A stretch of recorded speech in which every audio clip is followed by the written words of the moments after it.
কাঁদছো কেন? তো এই যে আমার পুচকুকে নিয়ে আমি এখন বাইরে বেরোলাম। একদম হাত খাবে না, চুপচাপ শুয়ে থাকবে।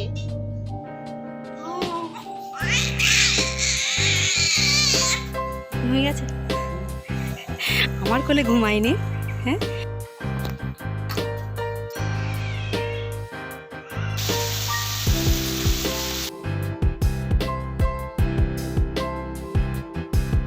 নমস্কার বন্ধুরা, কেমন আছেন সবাই? মনুষ ওয়ার্ল্ডে আপনাদের সকলকে স্বাগত। তো এখন না ঘড়িতে ওই 8টার মতো বাজে। তো ঘুম থেকে উঠে গিয়ে আমি ফ্রেশ হয়ে গেছি। তারপর এই যে একটু বিছানাটা পরিষ্কার করে নিচ্ছি। ওই আজকে পুচকু অনেক সকাল সকাল উঠেছে, মানে 5:30টার দিকে উঠে গেছিল। তো তারপরে ওকে আবার খাইয়ে দিতে ও অনেকক্ষণ খেলাধুলা করলো, দিয়ে এখন দেখি না ঘুমিয়ে গেছে। দিয়ে মাকে বললাম, মেয়েকে একটু ধরো, আমি ঘরটা একটু গুছিয়ে নিই, বিছানাটা একটু বেডশিটটা একটু চেঞ্জ করে অন্য বেডশিট পেতে দিই।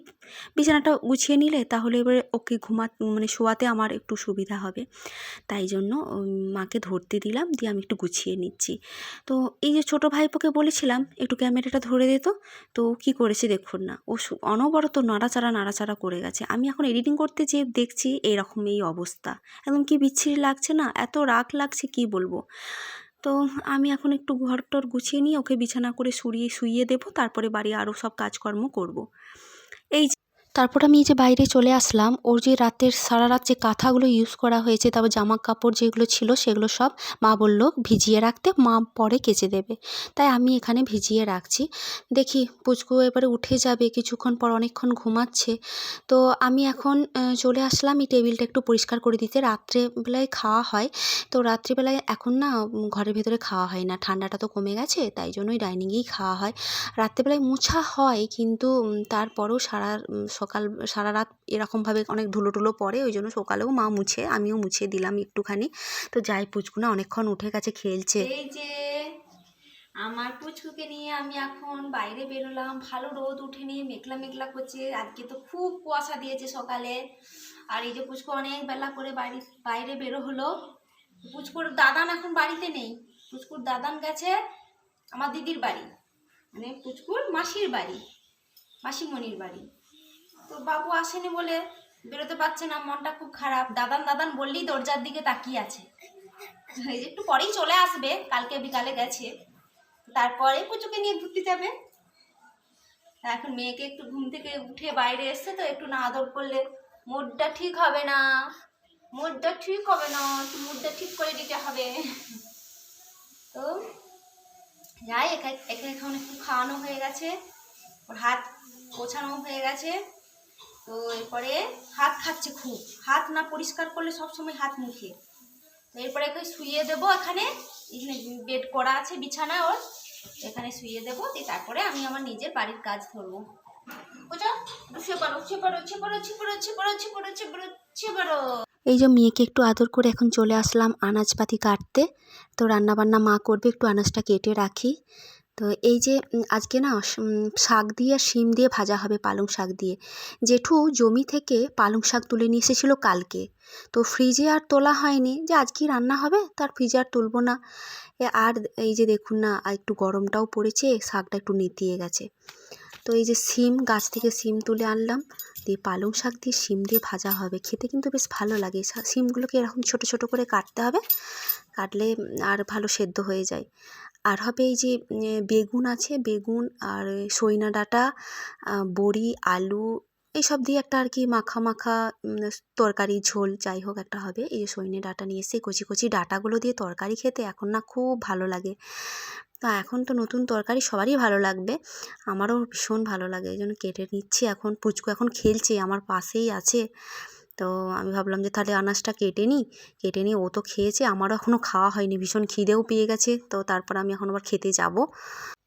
অন্যদিকে মা এই রুমগুলো একটু মোছামুছি করছে।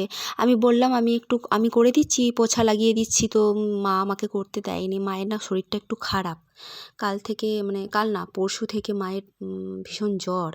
তো ওই জন্য বললাম বেশি জল টল ঘেঁটো না।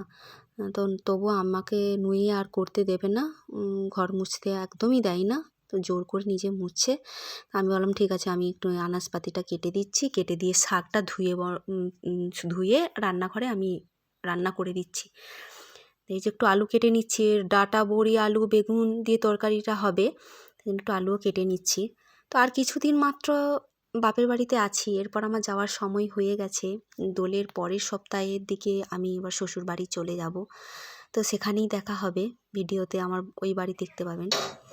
তো এই যে এখানে গ্যাসে এখন কড়াই বসিয়ে দিচ্ছি, একটু শাকটাকে সেদ্ধ করে নেবো। যেহেতু শিমটা আছে, তো শাকের সাথে শিমটা একটু ভালো করে মানে একটু সেদ্ধ না করে নিলে না ভাজা ভাজা ভালো হবে না, শিম মানে শাক সেদ্ধ হয়ে যাবে আর শিমটা কাঁচা রয়ে যাবে। তো এই শাকের কালারটা যাতে চেঞ্জ না হয় তার জন্য অল্প একটুখানি তেল দিয়ে দিয়েছিলাম আর লবণ দিয়ে, আমি একটু লবণ দিলেই জল বেরিয়ে গেছে, তো ঢাকা চাপা দিয়ে রান্নাটা করে নিলাম। সেদ্ধ হয়ে গেলে তারপরে সম্বরা দিয়ে সম্বরবো। তো এই যে আমাদের এটা না বাইরের রান্নাঘর, সবাই জানেন, ভিডিওতে আমি আগেও দেখিয়েছি। এই কাঠের উনানে মা ভাতটা বসিয়ে দিয়ে গেছে, তো এখানে ভাতটা হচ্ছে। আর দেখি বাবু বাজার থেকে মাছ নিয়ে এসেছে, মা যে কেটে বেছে ধুয়ে লবণ মাখিয়ে এখানে রেখে গেছে। এখন যাই রুমে। তো এখন আমি শাকটা বসিয়ে দিয়েছি, তো এবারে চলুন মেয়েটাকে নিয়ে আসি, মেয়েটাকে একটু পরিষ্কার করে দিই। আজকে স্নান করাবো না, আজকে একটু ঠান্ডা ঠান্ডা ওয়েদার আছে, খুব ঠান্ডা লেগেছে, এত ঠান্ডা লেগেছে। তো এই জন্য ভাবছি যে ওকে আমি একটুখানি ভালো করে গরম জল করে কাপড়টাকে নিংড়ে নিয়ে ভালো করে স্পঞ্জ করে দেবো, তারপর আমি চান করব। তো যাই মেয়েটাকে নিয়ে আসি, অনেকক্ষণ আমাকে ছেড়ে আছে, বাবু নিয়ে আছে। এই যে গুরু গুরু করছিস, রান্না করে কি করছিলি, রান্না করছিলি? আমি স্নান করতে এসেছিলাম আর ওদিকে বাবু মেয়েটাকে নিয়ে আছে। তো দেখুন আমি কোলে করে নিয়ে আসলাম, ঘুম পাড়ালাম, শুইয়ে দিলাম, তো উঠে গেছেন মহারানী। এত কাঁদছে, দাদানের কাছ থেকে নিয়ে চলে এসছে, কি কান্নাকাটি তার ঠেক নেই। জোর করে ঘুম পাড়িয়ে শুইয়ে দিয়ে গেছি, চান করতে আমার হয়নি, তার আগেই উনি উঠে গেছেন। দাদানের কোলে বসে কেমন বাইরে ঘুমাচ্ছে, চলুন দেখায়। আমি স্নান করতে গেছি, তো আমার কাছে ঘুমায়নি, দেখি না বাবুর কাছে ঘুমিয়ে গেছে। এরপরে এখন কি করে মুছাবো বলুন তো গাটা? দেখি যদি শোয়াতে গেলে উঠে যায় তাহলে গাটা মুছিয়ে দেবো, আর না হলে এইভাবেই শুইয়ে রেখে দেবো, কিছুক্ষণ পরে ঘুম থেকে উঠলে গা মুছাবো।